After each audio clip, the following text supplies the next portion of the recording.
la façon de se préparer à ces choses, à ces bénédictions. Puis ces bénédictions, ça peut être des projets, une entreprise, un mari, des enfants, et comme le salut de ta famille, etc. Tu sais, Dieu, à chaque fois qu'il y a quelque chose de prévu pour nous, qu'il y a quelque chose qu'il veut faire dans nos vies, il y a une préparation qui vient avec.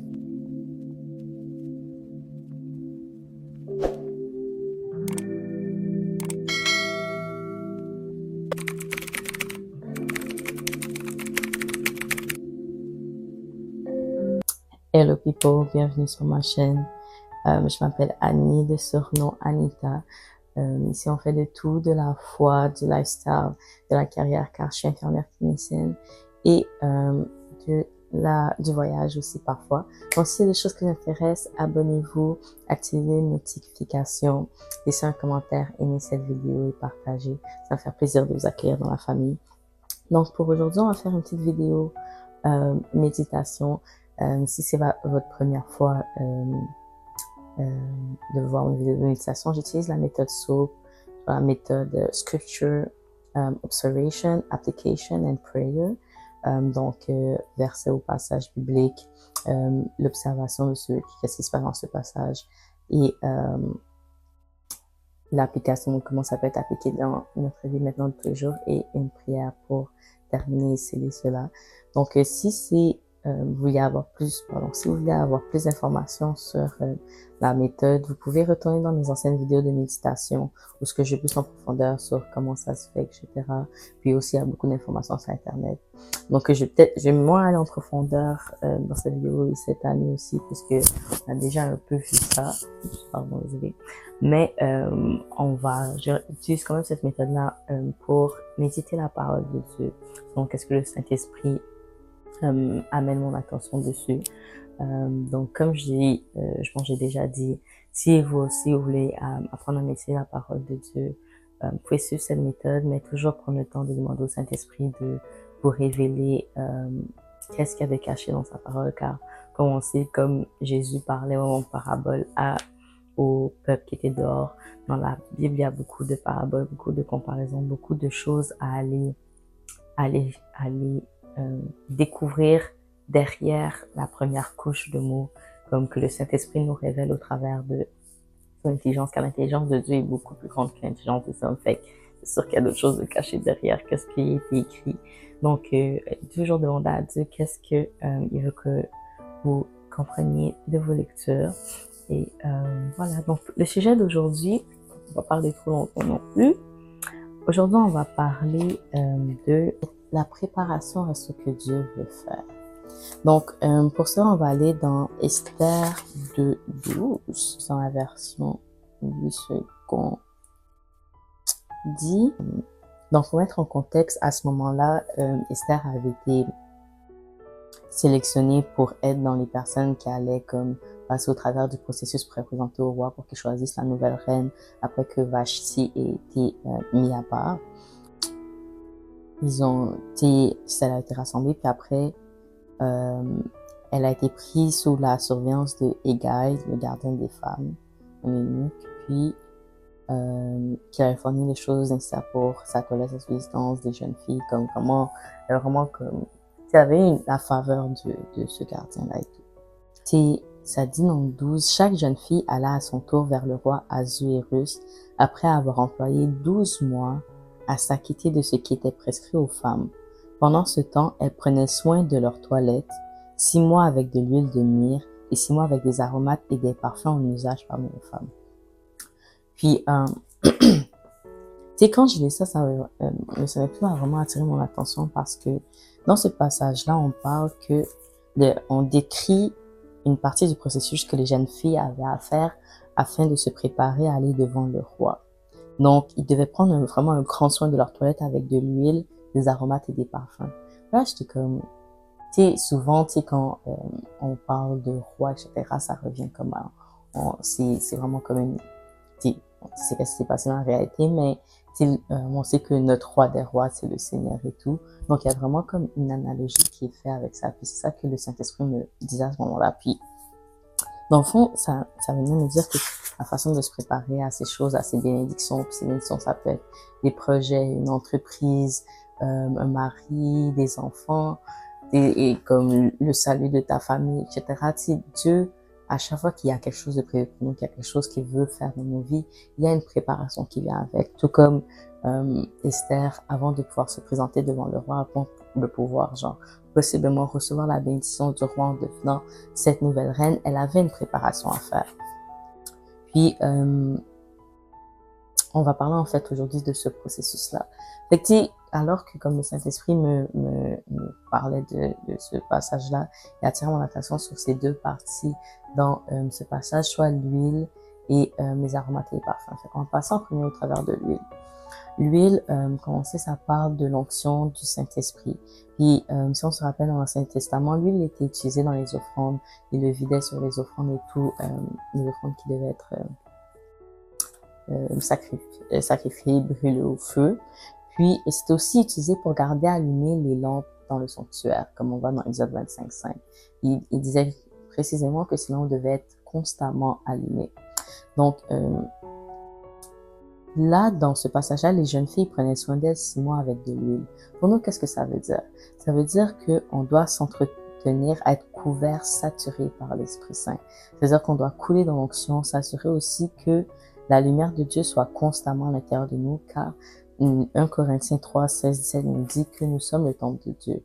Puis si nous sommes le temple de Dieu maintenant, comme il était avant, puis qu'avant la lumière des lampes devait continuellement briller dans ce temple-là, de la même façon, à l'intérieur de nous, cette lumière doit continuellement briller. Donc, on doit continuellement travailler à ce que l'Esprit Saint de Dieu soit toujours à l'intérieur de nous, soit toujours en train de fonctionner au travers de nous. Et comment on peut faire ça? On peut se demander parce que ça peut être astreint. D'abord, dans la Bible, on peut demander de recevoir le Saint-Esprit.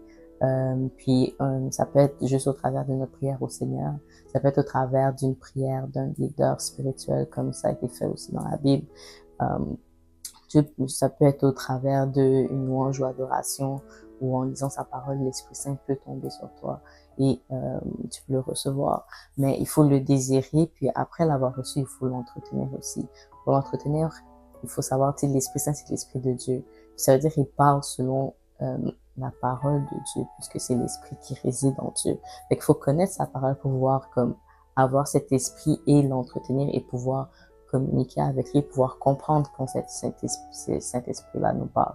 Parce que c'est pas juste de l'avoir, mais il faut comprendre qu'est-ce qu'il nous dit. C'est comme ça que quand les bénédictions que Dieu a pour nous, quand tout ce que Dieu a prévu pour nos vies va venir, qu'on va être à même de pouvoir s'en occuper, de pouvoir être ses bons intendants, parce que on aura l'Esprit de Dieu en nous, qui est en train de nous diriger sur comment utiliser, comment servir ces choses, comment prendre soin de ces choses que le Seigneur nous a confiées. Donc ça, c'est la première partie pour l'huile. Puis une précision même, c'est dans l'Ancien Testament, il devait s'assurer à chaque jour qu'il y avait assez d'huile pour que les lampes brûlent constamment. Ça veut dire que c'est pas quelque chose que tu fais une fois puis que c'est fini, non. C'est quelque chose que chaque jour tu travailles à entretenir dans ta vie, à ce que l'Esprit Saint s'entretienne et tout. Donc, c'était ça pour la partie de l'huile. Puis après, il y avait la partie des aromates et parfums. Concernant les aromates et parfums, si on revient à qu'est-ce que c'est, quoi que ce soit, les aromates et parfums, ça revient un peu au même. Aromates, je pense que c'était plus côté herbe. C'est le terme aromate. Et c'était des choses pour aromatiser, pour donner un arôme. Dans le fond, à partir de ça, soit végétal ou animal, mais en général, quand on parle dans la Bible, c'était plus végétal, comme la résine, gomme à onglet, galbanum, de l'encens, etc. Donc c'était vraiment ça faut parler, tandis que le parfum, c'est vraiment les liquides et tout. Puis dans la Bible, on sait les aromates étaient utilisés pour l'huile d'onction et le parfum dans le sanctuaire. Dans Exode 25:6. Puis elles sont aussi utilisées pour sanctifier les choses et les hommes. On peut voir ça dans Exode 30:23a et 25 à 30. Puis les hommes, il faut savoir que les hommes étaient oints avec ces huiles-là afin de pouvoir servir dans le temple de Dieu, afin de pouvoir devenir ces serviteurs de Dieu qui allaient comme faire des sacrifices, s'occuper du temple, s'occuper des outils, etc. Et, qu'est-ce que ça veut dire pour nous cette partie-là? Juste ça. Ça veut dire que quand on doit s'entretenir avec des aromates, avec des parfums, ça veut dire que Dieu nous appelle à être moins, à avoir son onction pour pouvoir le servir. Fait que ça nous parle vraiment de servir Dieu, d'être à son service, de faire la volonté de Dieu.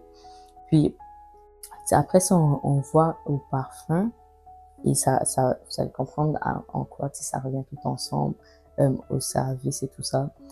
Le parfum était devant le témoignage à l'endroit même où Moïse rencontrait Dieu dans Exode 30, 35 à 36.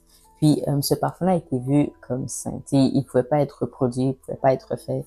C'est vraiment un parfum qui était spécifique au temple de Dieu.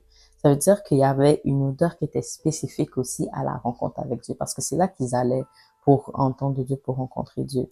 Fait que, quand on nous parle de parfum, d'aroma, c'est aussi un appel que Dieu nous dit que il veut que pendant ce temps de préparation, on soit poussé à vouloir aller à sa rencontre, poussé à vouloir entendre de lui, poussé à vouloir être en sa présence.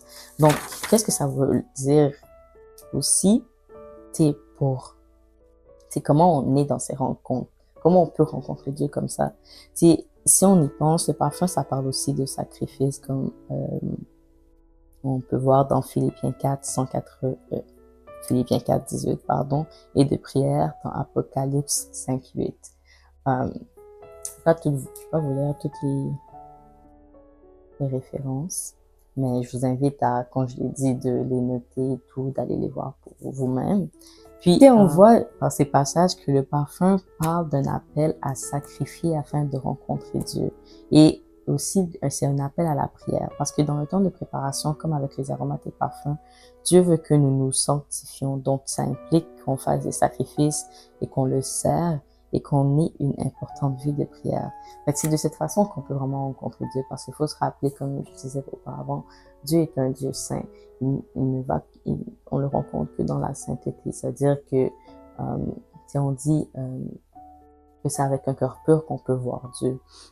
Donc vraiment, comme afin d'avoir ces rencontres avec Dieu là, il faut être dans une attitude de prière, une attitude de sacrifice, une attitude de service, de repentance en fait aussi. Parce que pour être pur, on est des humains, on va toujours combattre avec le péché, etc. Mais alors que tu vas rencontrer le Seigneur, si tu as cette attitude de repentance, etc., Dieu va te considérer comme juste, comme saint à ce moment-là. Fait que, en ayant cette attitude de repentance-là, en s'assurant de chercher la volonté de Dieu et à faire la volonté de Dieu, à le servir et à faire les sacrifices nécessaires pour le rencontrer, on peut s'assurer de vraiment être ce parfum-là, de être recouvert de ce parfum-là qui invite à la rencontre avec Dieu. Puis, dans Ésaïe 43, 24, ça nous parle qu'il y a un prix à payer pour les aromates. Si c'était pas gratuit, il y avait quelque chose à payer. Puis, et ce prix, c'est la sanctification. Parce que ça fait mal de se sanctifier, ça fait mal de se détacher des choses d'avant, ça fait mal de se détacher de ces choses qu'on appréciait, de ces choses qu'on faisait dans le monde, de ces choses qui sont souvent comme devenues notre identité souvent. Mais c'est ça qui montre qu'on veut se sanctifier, qu'on veut ressembler le plus à Christ et qu'il apprécie. Puis, si on revient au passage, les aromates et parfums ont été utilisés pendant 6 mois pour ces jeunes femmes, dont Esther. Donc, ça veut dire ça appelle vraiment une grande sanctification, parce qu'il y a vraiment un lien direct entre l'onction et le Saint-Esprit. Puis, donc, ça appelle à la sanctification. Puis, de la même façon que, l'Esprit, on disait que le Saint-Esprit va, c'est ça, je vous ai déjà dit, qui réside que Dieu peut juste être quelque part qui est saint. Si on veut cette onction, onction et tout, ça nous appelle à la sanctification. Fait que c'est pour ça qu'on parle d'aromates et parfums. Dieu veut qu'on se sanctifie pour pouvoir vraiment avoir cette onction du Saint-Esprit de Dieu. L'huile était faite avec les aromates. Donc, qui permettait de oindre les hommes pour le service.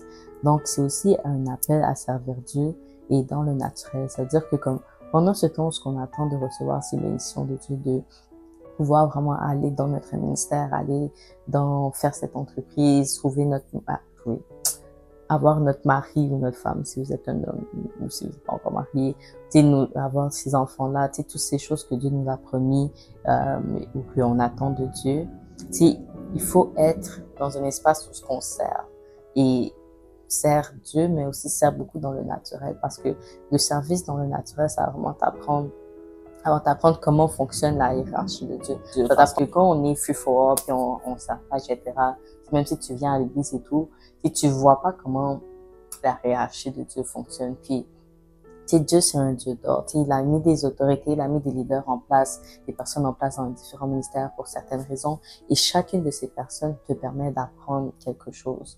Donc, à chaque fois que, tu sais, quand tu sers, tu reçois des enseignements de ces personnes-là, tu reçois des choses de ces personnes-là qui vont te permettre plus tard de pouvoir prendre soin, de pouvoir être des bons intendants de qu'est-ce que Dieu a prévu pour toi.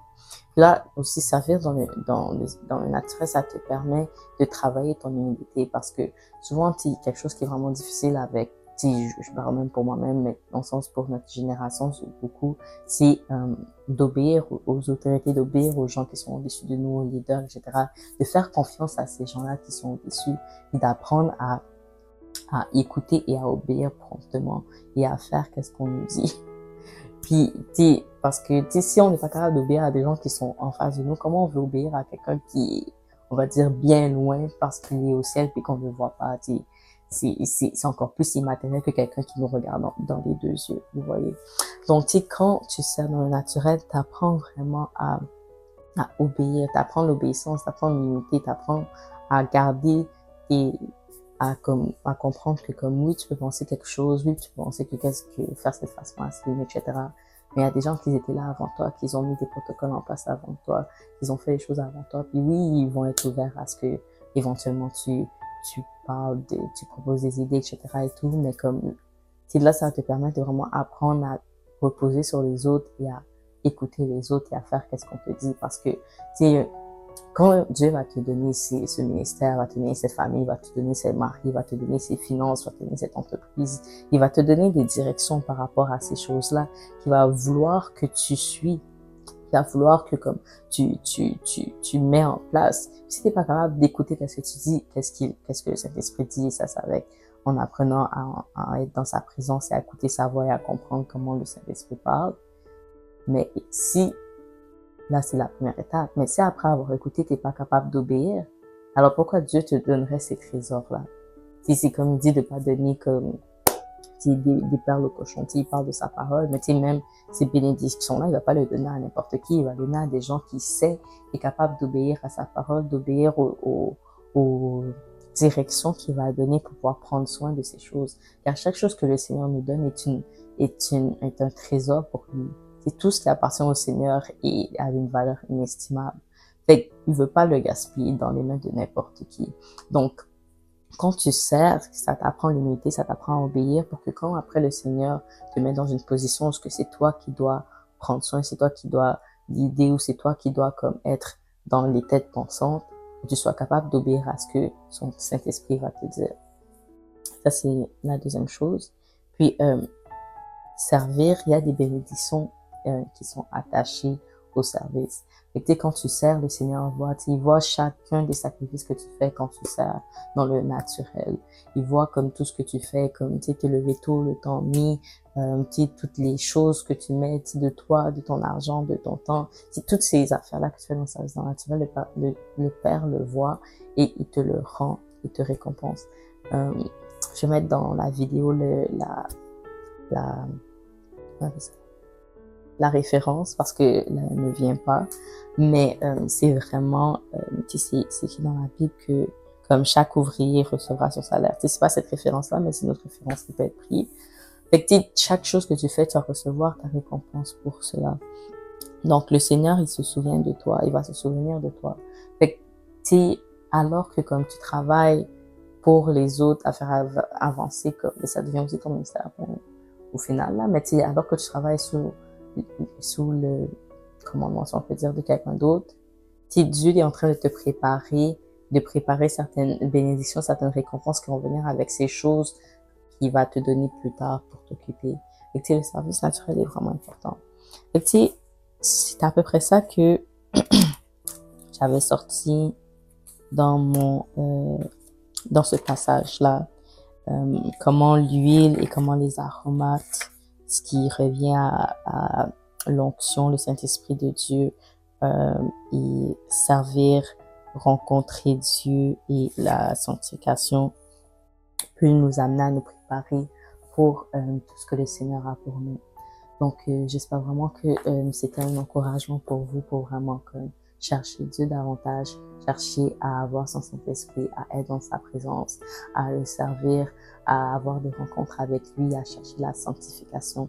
Puis, donc, on arrive vers la fin, mais avant de terminer, on va faire vraiment cette prière.